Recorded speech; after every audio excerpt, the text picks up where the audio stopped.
Hi, so welcome to another episode of Opinionate. I'm here today with Patricia, an avid reader of feminist theory, especially Judith Butler. So welcome, Patricia. Patricia, I'm sorry. It's great to be here. Thanks, Henry.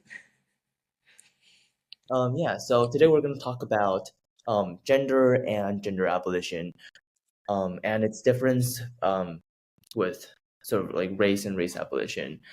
So I'm gonna start by, asking Patricia to sort of like tell us more about what gender is. There are there's a lot of debate like around what gender means. Can you tell us a little bit about like how sort of different scholars define gender? Yeah, okay. So, fun fact, like before this, like me and Henry or Henry and I were like talking a little bit on video call, and then I said like maybe one of the most ubiquitous ideals of gender itself is just that idea of its imposition on a person. Like Judith Butler said, gender is like a repeated stylization of the body. It's kind of like an ideal or an imposition on a person, and then it reflects how they act and how they kind of like live their life through too. So like gender in this case would be like an ideal of what I act towards and like a sort of heuristic of what I am. Right. So so um so well, I know that Sally Haslanger he defined gender as solely a power relation between the oppressor and the oppressed. So in that case, whoever the oppressor is would be the man. Whoever the oppressed is would be the woman. Oops. What do you think about that definition?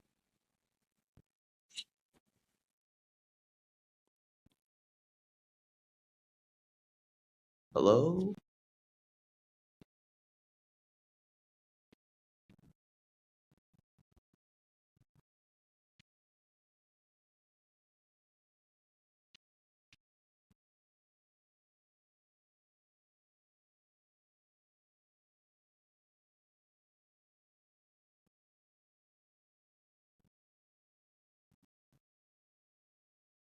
If you're speaking, I can't hear you. Yeah, that's fine. That's fine. That's fine. Okay. Oh, Did so you yeah, like yeah. I asked the question. So I said, guys? so I know that Sally Haslinger defines gender solely as a power relation between the oppressor and the oppressed. So she thinks that whoever is the oppressor is the man, whoever is the oppressed is the woman. hmm What do you think about that definition?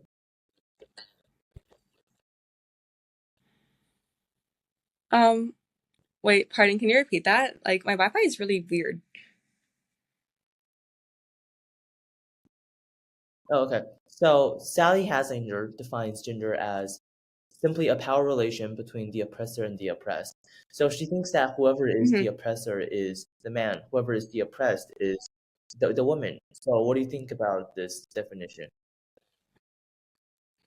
Okay, so I think that has some really interesting implications. I think that a lot of people argue that something like the patriarchy is very innate and it's inevitable. Like the idea that there's gonna be a man and a woman is such it's like an innate thing that's always gonna happen. I do agree that like the idea of the oppressor and the oppressed, there's always gonna be a label towards each of them, and then obviously saying the words like oh the patriarchy has been seen in such like a pejorative manner, but yeah, I do agree with her in the way that there always will like there is an oppressor and an oppressed, but I disagree with the fact that it's inevitable. I think that equality and like for example equity is something that could be reached. Yeah, that's basically it, but I would agree with her in that there are like labels for oppressor and oppressed. I don't know if they always necessarily have to stick with like men and women though. I think that's just like something that depends because like you mentioned there are different things that someone can be oppressed on like race or whatever. Right. Right. So do you think that, as oppression is sort of inevitable or inherent in sort of like labeling people with gender?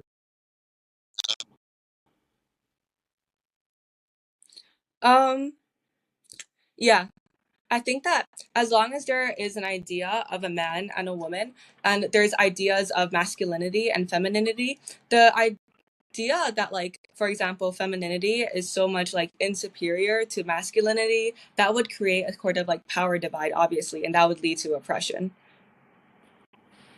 Okay, very interesting. So, okay, can you tell us a little bit about um, the arguments for gender abolition? Yeah, okay. So gender abolition is the ideal that, like, we should reach a world in which gender is not a thing anymore, and which the ideal of gender isn't a thing anymore. And by doing this, we achieve a sort of equality around gender. So I think because gender is such like it's more abstract than something like race, right? If we were calling for like race abolition, it's something entirely different from gender abolition, because gender is something more abstract, and because it's less concrete, we can kind of break it down into its ways more. And by like the arguments for gender abolition would be like, we like instill the right to equality by gender abolition, because without the ideals of gender and gender roles, and more like a place of equality can be better reached. So, how how are we gonna do that? What are the sort of theories? Okay, so I think one of the leading theories that, like, especially Judith Butler loves to talk about is the fact that first and foremost, we need to acknowledge that we have gender roles, and that these gender roles are like a really bad thing, because the idea of gender abolition is something that's like so that seems so far fetched. Gender is so integrated in our lives, and like medicine, in politics, and everywhere. They're so set in our societal norm that, and imagining a society without gender seems like impossible. So that's why I believe like the first few steps should be acknowledging the fact that there are gender roles, and these gender roles have led to things like, if I'm a woman, I feel like a loser if I don't shave or something, or like I feel like I need, if I have a daughter, I had to teach her to play with Barbies instead of playing with like trucks and toy cars or whatever. The idea of gender abolition should start first and foremost with acknowledging that these kinds of like gender norms exist in our society, and these are causing men and women to feel sort of oppressed in their own society roles, because they feel like they need to live up to a standard of acting like a man or being like a woman. Right. So what about bathrooms? Like after we abolish gender, like what happens to these bathrooms? Like how do people go to bathrooms? Like isn't that gonna cause like a lot of like problems? Yeah, Like okay, something that's super interesting. Yeah, so something that's super interesting um here, like in Toronto, is I went to the Go, like the art gallery of Ontario, and then I tried to go to the washroom, and I was with my mom, right? And then the thing about these washrooms that they don't have signs on them. They believe in like gender neutral washrooms. So my mom was so confused. She walked into one bathroom and there were urinals, and she was like, "What the hell is going on?" Because there were no signs. So she was like flabbergasted. And um even though this, and like basically I stood outside the washroom, and then I watched as like people, because I was waiting for my mom, I was watching as people like walk back and forth through these washrooms, and they were also confused. And then at one point I had to point out to them like, yeah, that one's the one with the urinals, that one's the one without the urinals.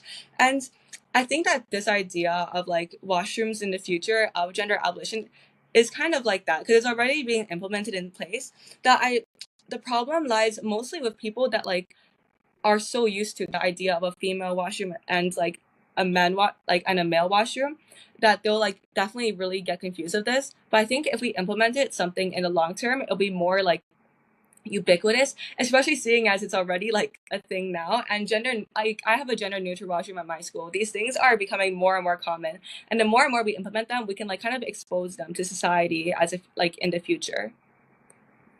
right, but isn't there gonna be like sort of larger problems of sexual assault if we have like so gender neutral or genderless bathrooms?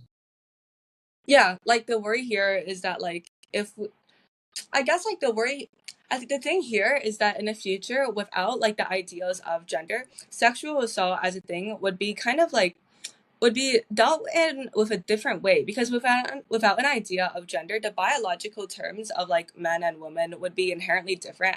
And sexual assault's already something that happens so much because it's already like rape culture is instilled so much into patriarchy, and the idea that like men are like all powerful and they should like do whatever they want because they have this like sense of power. But once that is like abolished, I believe that like the ideals of like sexual assault in washrooms would be like significantly less, because the ideal of like men in powers would be like decreased too. I don't know if that makes sense. Well, that kind of makes sense. Yeah, because I think like patriarchy does provide sort of justification sometimes for somebody to Mm-hmm. for a man to rape a woman. So Mm-hmm. okay, well, so what's your ideal bathroom policy? Like, do you think we should sort of like categorize bathrooms by um, sexual orientation, or should we just like make it genderless or something else? At the moment, I believe that we need to have gender neutral washrooms first and foremost, because like there are a lot of like trans people or non-binary people that might feel like uncomfortable by like sticking to one type of washroom. However, in the future, I do believe we should have gender neutral washrooms if we're going with gender abolitionism. They'll just be a washroom. It won't be like labeled as what type of washroom. Just like in back in the day, there were segregated washrooms, right? There were like washrooms for people of color and washrooms for like people that weren't people of color. And I hope in the future we'll like have to take down the labelings of like male washroom and female washroom. Right. But okay, yeah.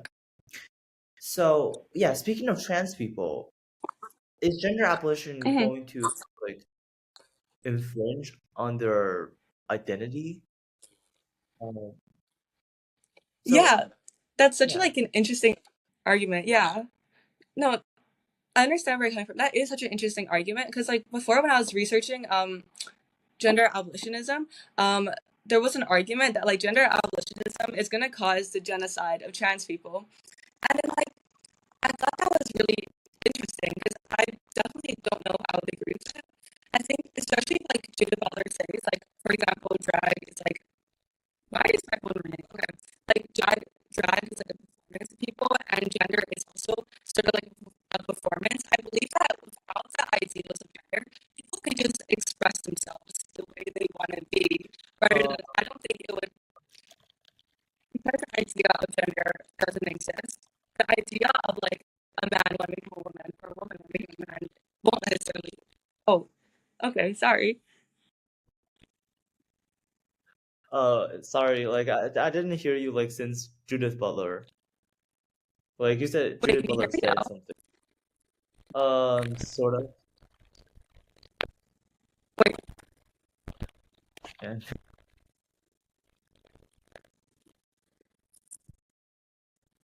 okay, wait, is it better now? hello,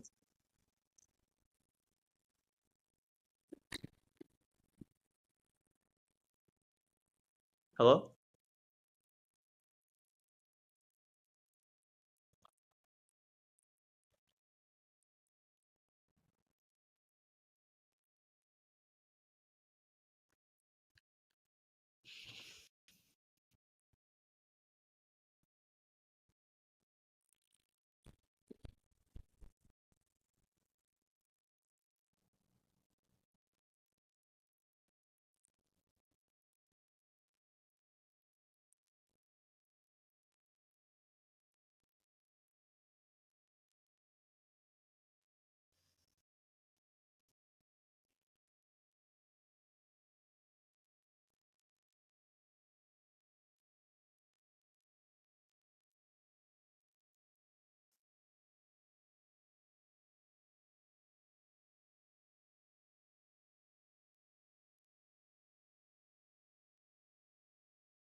Yeah, excuse us.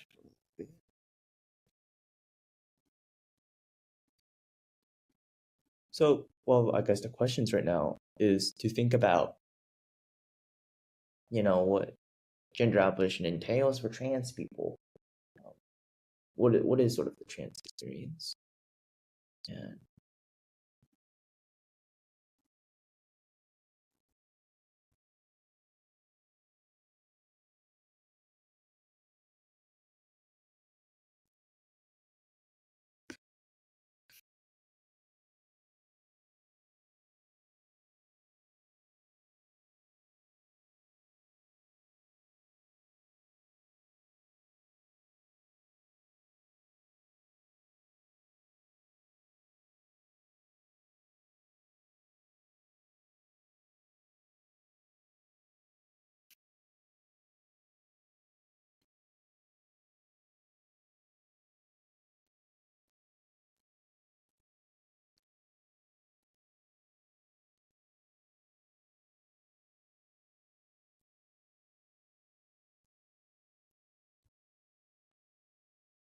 Okay, hi, I'm back. Right.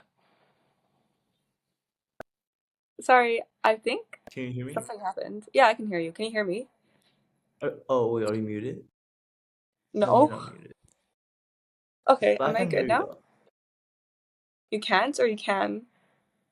Yeah, I can see your mouth moving, but I can't hear you. Okay.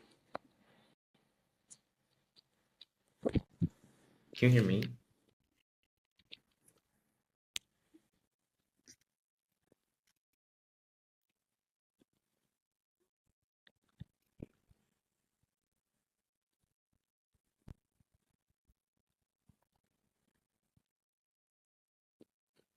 Is my typer was.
Okay, I'm back.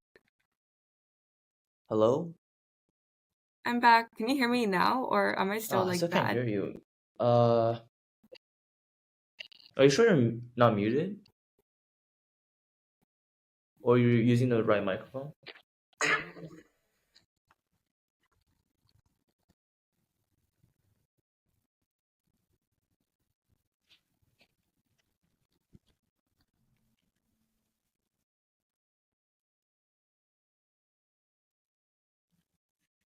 That's really weird. I'll quit. I'll rejoin.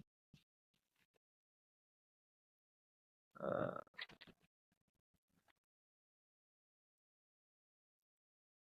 I'm so pretty.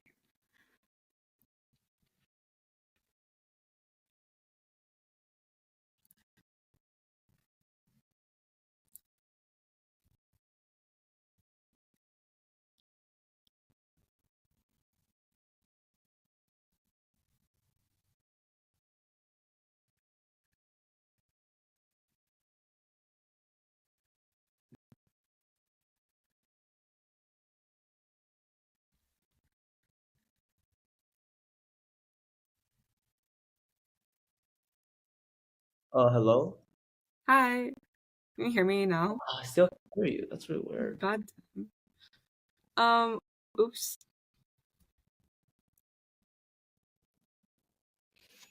Mm, okay. Wait, Uh, can you hear me? Or I still can't hear you. I don't know what you're saying.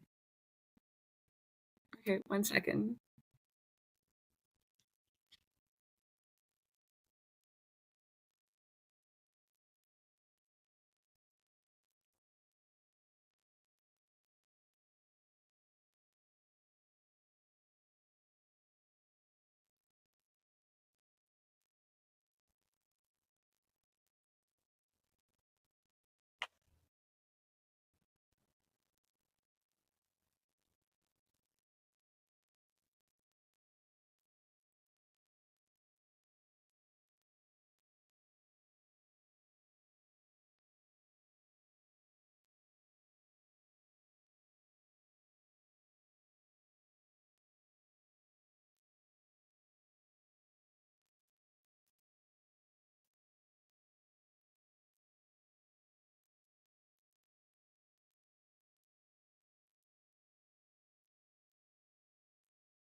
Oh, you're here. Cannot hear you. Why? Could be my problem.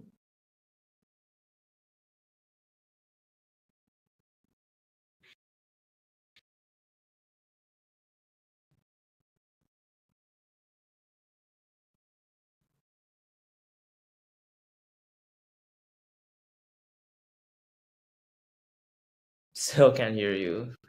Um, why? Okay, well,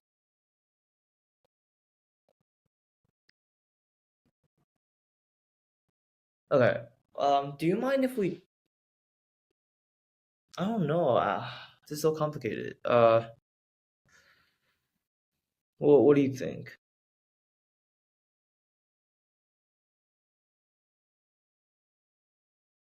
Astrid?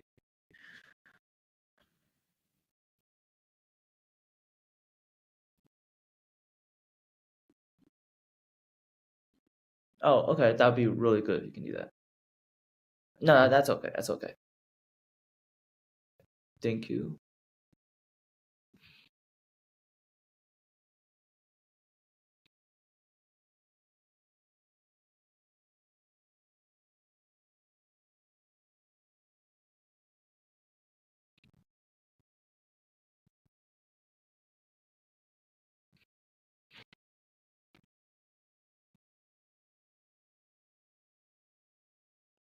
Can you hear me?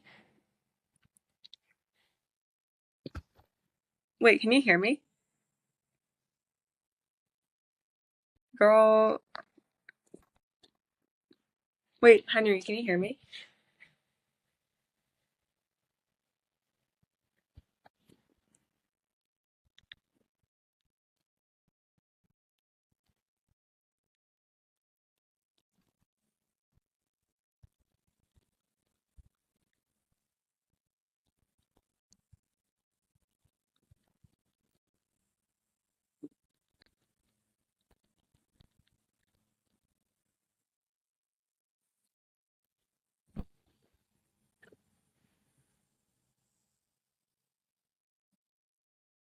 Yeah, I can't hear you. Uh, Mhm. oh wait, you can wait. That's really weird. I'll rejoin.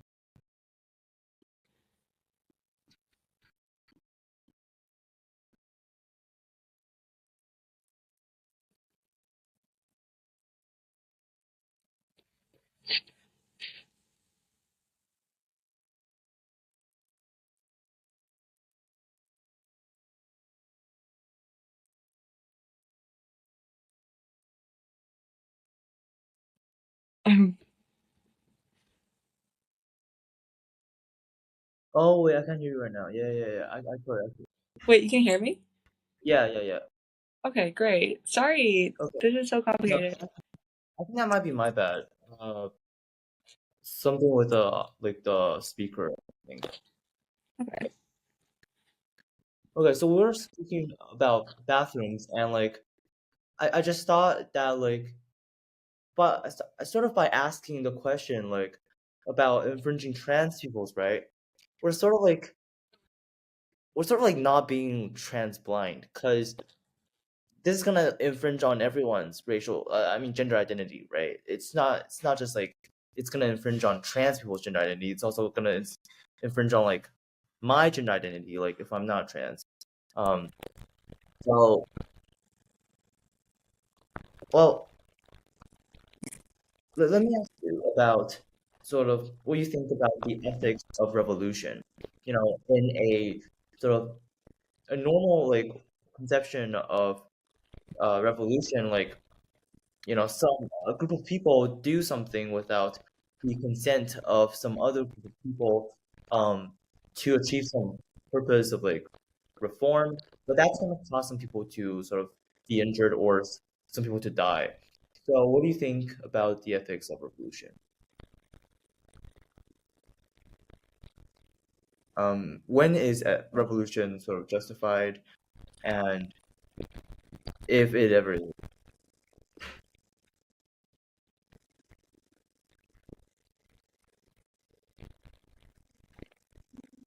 Wait, hello? Oh, okay. Uh, my bad.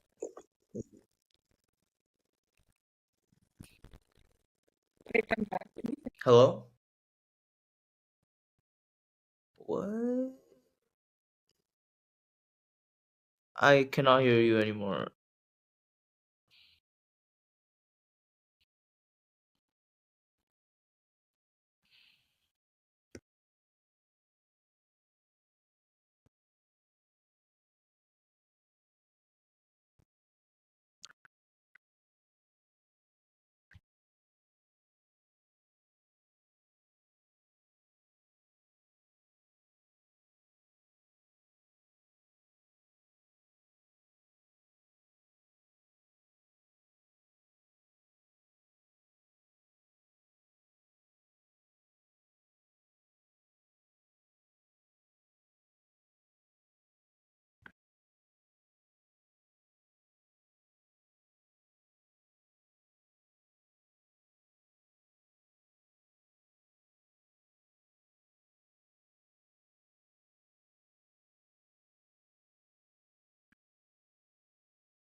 Wait, does this work? Oh yeah, this works. Okay, great. I don't know what's Great. going on. Okay, so um, right. So I think by asking the question, I was not being like blind to trans people. Like you heard that part, right? Mhm. Whatever. So I think like by asking the question like how sort of gender abolition is going to infringe on trans people's rights, we are. I mean, I was not being trans blind because yeah, abolition is going to infringe on everyone's identity regardless of whether you're trans, right? That's true. So the argument here is that saying that there is no gender in the first place would kind of like infringe on, like, for example, if I think I'm a woman, it would kind of infringe on that part of my identity, right? Right. Okay. Um, I think that's a fair argument to make, honestly, especially if gender is so like inherent to who you believe your identity is.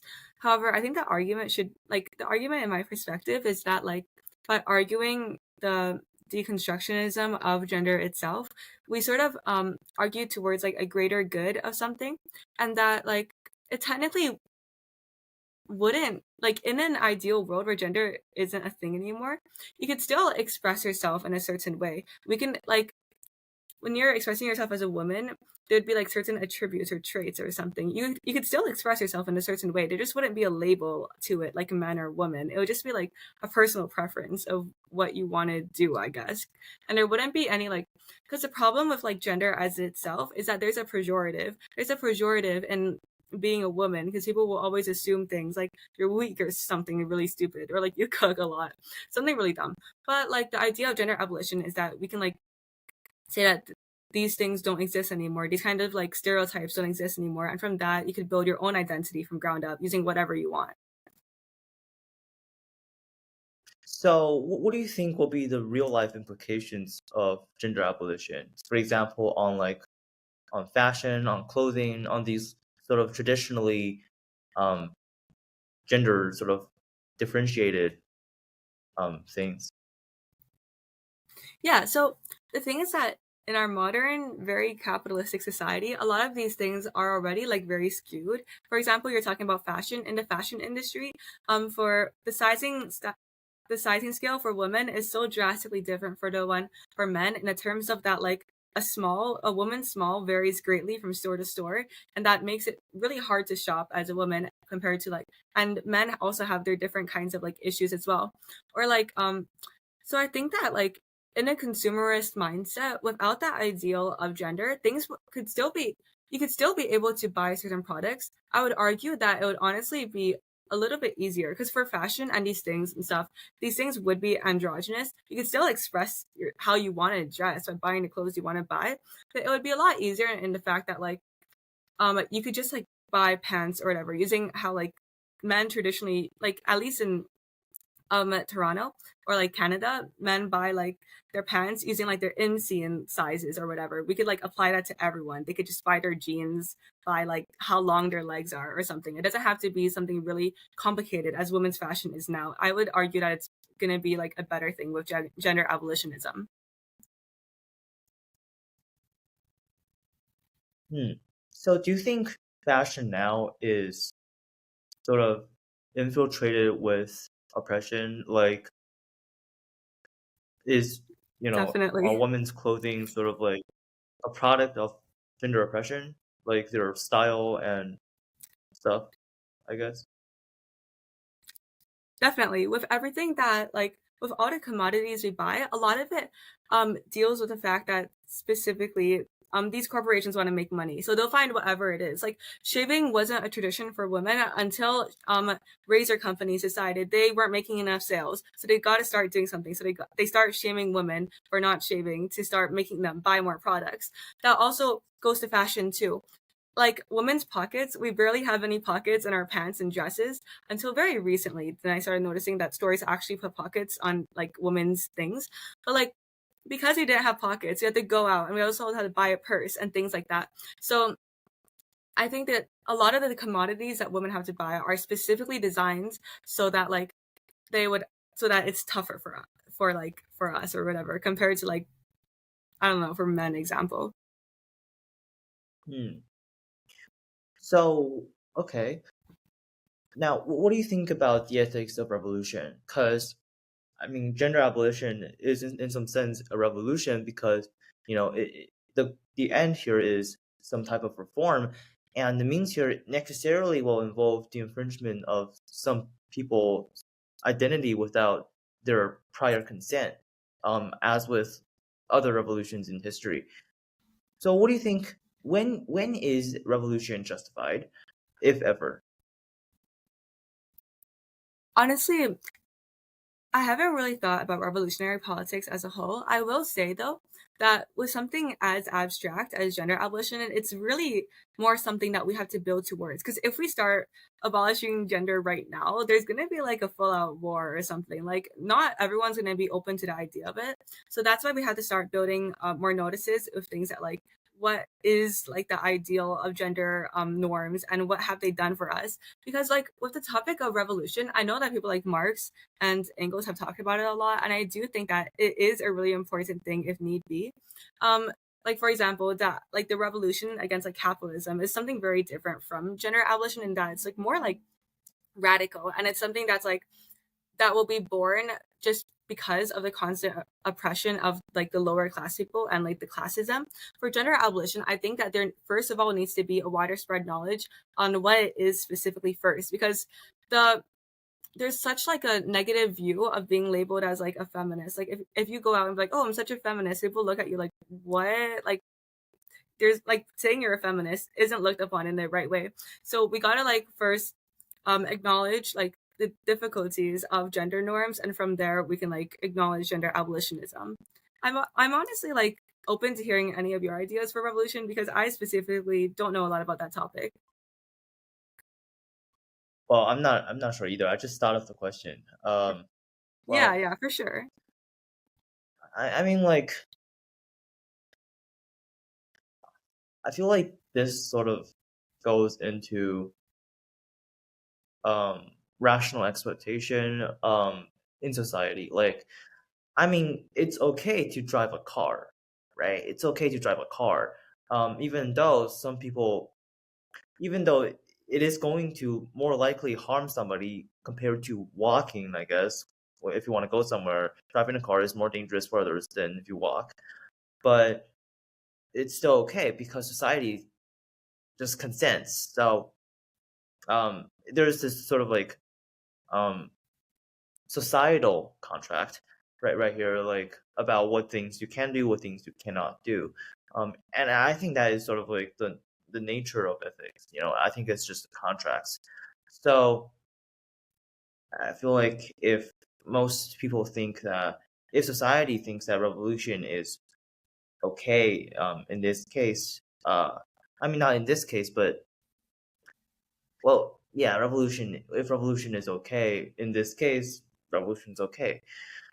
But if you're to ask me to like normatively assess, to put forth a theory that like sort of like targets a new situation, I don't think I can do that right away. Uh, yeah, so I think like whatever society thinks is okay, honestly.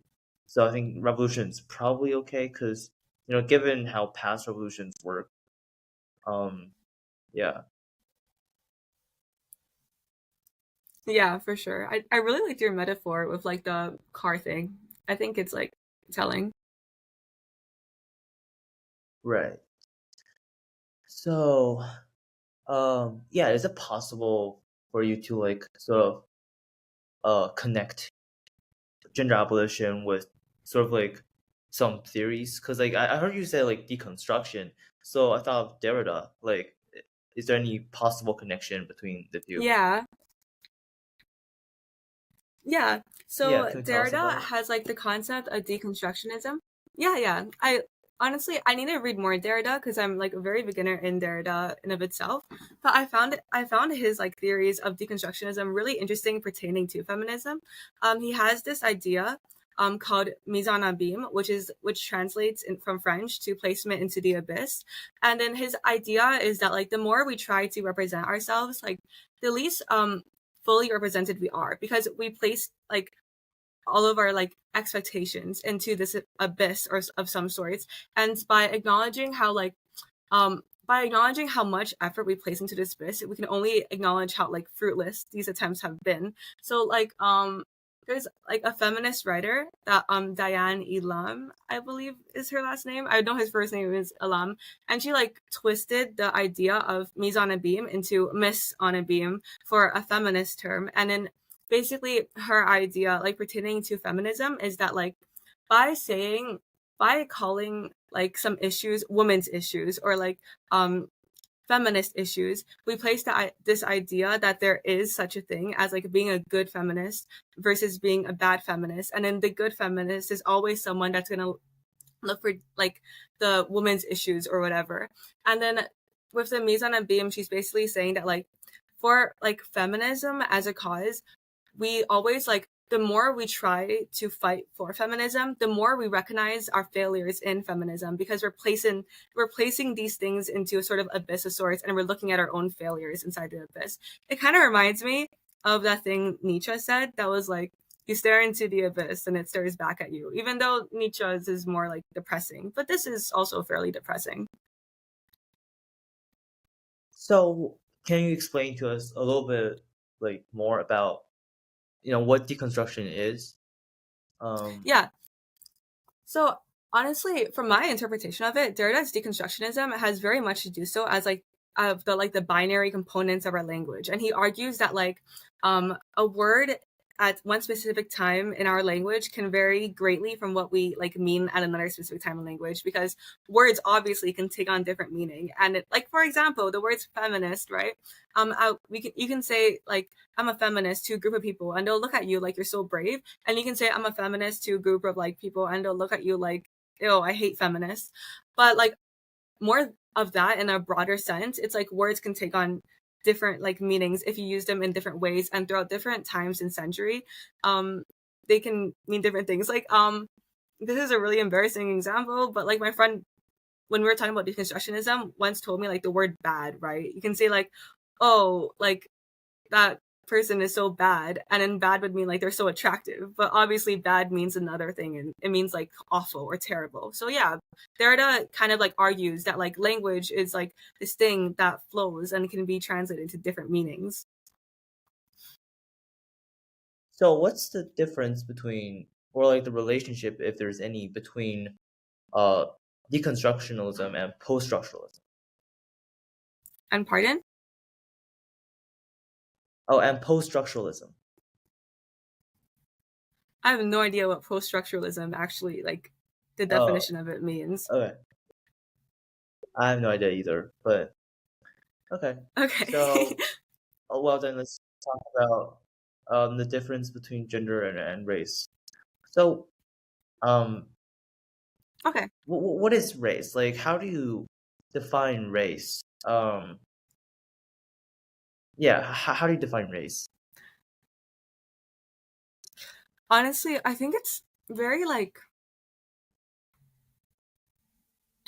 it's very self-grandizing in a way to say that I can define race, because gender is something that like would affect everyone. But with and obviously with gender, there's significantly less sides to the spectrum. There's like biologically speaking, there's like men and women, I guess, in a sense. But for race, it's a lot more difficult because there are so many different aspects of it that I'm not sure I can like successfully put it. I will say though that race is like mm, race as a biological term is really like more well defined than gender. Um, and race, because I haven't never heard of someone that is like socially acceptable to be transracial other than like that one person on Dr. Phil. So I will say that. However, I do think that like the negative connotations with race are very similar to gender, like the different stereotypes and the prejudices. They're very similar to how we see gender norms and gender prejudices. Okay. So why doesn't society accept transracial people like when they accept transgender? Honestly, like why they don't accept transracial people? Honestly, I think it's just because like Yeah. it's definitely more of a jarring thing, and it's in a way sort of like so like on Dr. Phil, the person who like play like they claim they're like transracial or something, and they claim they're white even though they were black. And I think too at some point it's seen as like a sort of disrespect, because race carries like different races carries like different cultures and that kind of things. So when you're saying that like I identified like to become a white person, it sort of seems kind of ignorant of all the past histories of that specific race, just to like be like, oh, I'm like a white person or something. Especially when it's like, um, you sort of become the oppressor in that sense, and you're like, because I remember the woman on Dr. Phil, she was like, I am not a black person because I don't like fried chicken, and I don't like steel or something like that. It was something really weird, and it was something that like it was something really odd, and I think that that was why people didn't accept that. Is because like, what are you doing? Because you're not a stereotype, you're not that thing. That's like not how it works. Hmm. Yeah. Okay. Well, but I mean, gender also carries with it some how do you say I guess culture or well not that much as race, but still like why could somebody identify as transgender but not transracial? Like well, I mean, I feel like what it means to identify as like a trans person is to a transgender person is to say that you feel the experience of a man, right? But Hmm. so do you think it is like possible to like authentically feel the experience of another race, a person of another race? I think our society has like there's a bunch of different like different cultures in there that it feels that like transracial people in a sense feel a lot more like willfully ignorant than like transgender people. I can't really speak on behalf of transracial or perhaps sorry, transgender or perhaps transracial people, but I will say there's a different like kind of societal divide based on the fact that like race seems to be something that's so much more ingrained in our culture because gender like gender norms also fall the fact because of marketing and things like the shaving thing or whatever, and they fall because of like for example Engels argues that like the original like divide between men and women was because people viewed women as objects, as like commodities, but for races it's something that's so much more ingrained in our politics and our history that it seems sort of impossible to put your own identity away from like your culture or whatever. And that's why like I guess in a sense like maybe whitewashing has become like a lot more apparent. Like I think for me, I'm pretty whitewashed. I'm like I live in Canada and stuff, and my mom's like Chinese, so I am pretty whitewashed. But I wouldn't go so far to say that I feel the experience of a white person. You know, like it's just I think it's different culturally and historically. Right. Okay, well, do you think being a feminist sort of implies supporting affirmative action for women? Or is it just like Supporting pardon. is it just describing like an end? Um, can you repeat the first part? Like, it doesn't mean supporting the something of woman. Oh, yeah. So does being a feminist imply being um supporting affirmative action for women, or does it simply imply um having the end of gender equality?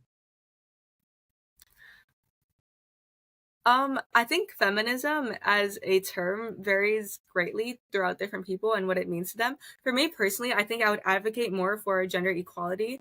Um, yeah, I think a lot of people think, especially in the current day and age, that feminists are all, these like kill all men type of creatures that like believe that women should be superior to men and that women should like be the best or whatever. I don't agree with that. I think that's like those type of feminists are what created the ideal of like the bad liberal feminists in the first place. I think instead, feminism should push towards equality. And something that Roxane Gay said in her book Bad Feminist was something about how like even if another woman is not a feminist, she'll continue like the fight for equality on their behalf. And I really like that idea because of like the for example the Me Too movement, there's been a big push for other women that they need to become feminists. Like if you're not a feminist and if you don't say you're a feminist, you actually are supporting misogyny. I don't agree with that. I agree with Roxane Gay in the sense that like even if other women don't want to put the label on themselves to be feminist, it's like it's okay. It's like totally understandable because there's a lot of like pejorative context that comes with saying you're a feminist. Instead, like, um, that's fine. And then I'll help like advocate the right for equality on their behalf. It doesn't have to be like, um, you're either for women, you're either with us or against us, that kind of thing. You know, it's like we're just all trying to like help each other and then like help achieve gender equality. Okay. Uh, Wait. So somebody made the argument that if you don't identify as a feminist, you are contributing to misogyny. Yeah, people actually identify. People kind of like they don't. It's not really identifying with the argument. It's rather sort of just being um, like with the Me Too movement, it's like I stood up, I spoke my story. So when are you gonna tell your story? When are you gonna talk about how you're a victim of the patriarchy too? It's been like a pressure of a sense to be like, um, if all women are oppressed, we all need to start speaking out about it so we can all like come together. And even though like there is somewhat of a good sentiment there, right? There is somewhat of like, oh yeah, we've got to band together and empower each other. There's also sort of a pressure there too, because it's like we don't want to force people to like tell their stories and constantly speak about like how they're oppressed. If they're not comfortable with it, then like so be it. We're not trying to force it upon them. So what do you think are the individual responsibilities under sort of systemic oppression? Like, do you think that, like, for example, well, let's just imagine this sort of like hypothetical like thought experiment. Like, so if there is, a very powerful person who like Mm-hmm.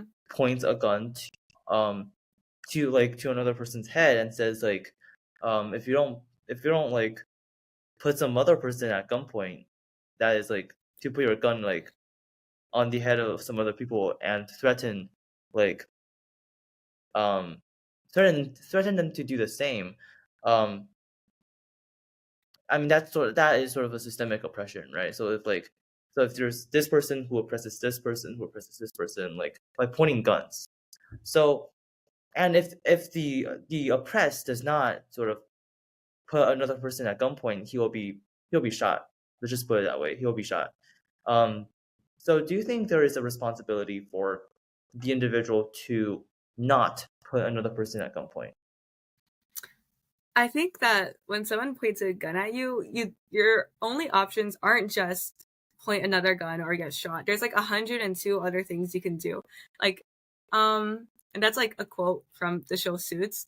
Um, but yeah, I definitely think that the idea of systemic oppression and the idea that you can't do anything is a little bit like weird because you definitely can do stuff about it. And like, systemic oppression doesn't have to deal with like people on a hierarchy specifically pointing guns at each other. It's more to deal with like the system in of itself is flawed. If you're in like America and you don't have money to access healthcare, the system is already against you because they're not helping you. That's in a way that's systemic oppression. It's the way the system is built that always like throws like obstacles at you that won't be there if you were like richer or if you were white or if you were a man. That's like I think for systemic oppression, it's more to deal with the fact that the system's already rigged against you and finding ways to acknowledge that and finding ways to hold like the government and the system accountable is what's more important in that case.